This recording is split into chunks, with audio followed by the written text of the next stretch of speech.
daripada TBS balik Kelantan baru RM45. Ni KJ Madani. Tahu harga berapa?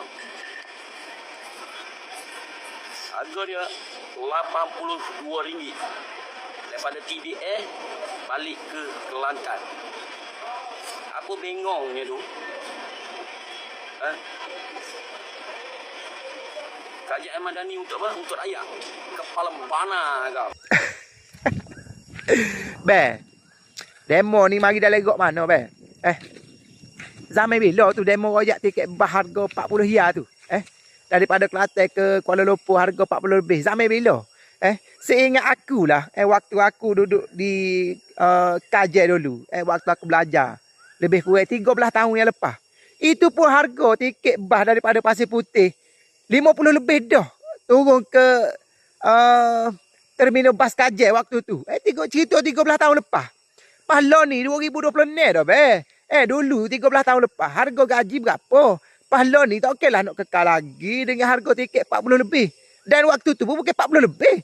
Jadi aku pun tak mengatakan dia merasa harga tiket 40 lebih tu. Mungkin waktu sebelum tu lagi lah kot. Mungkin awal 2000 ataupun tahun 90 ko. Tak pandai, be. Dia mau nak compare loan ni. Loan ni dengan zaman dulu. Gaji dulu berapa, loan ni berapa. Lepas tu so lagi, loan ni muayak harga tiket mahal. Aku tengok syarikat bas ekspres baru, hok baru muncul ni, macam-macam syarikat baru tu, Bik. Kalau kata harga tiket tu mahal, orang tak mampu beli. Mana mungkin syarikat bas ekspres baru ni muncul. Betul tak?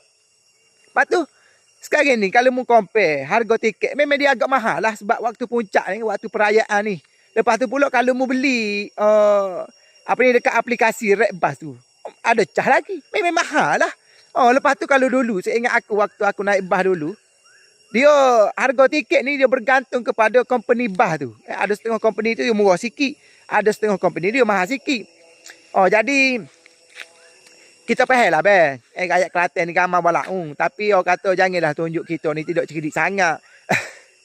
Lain kali orang kata bila nak kecek tu biar nampak munasabah sikit. Beres, be.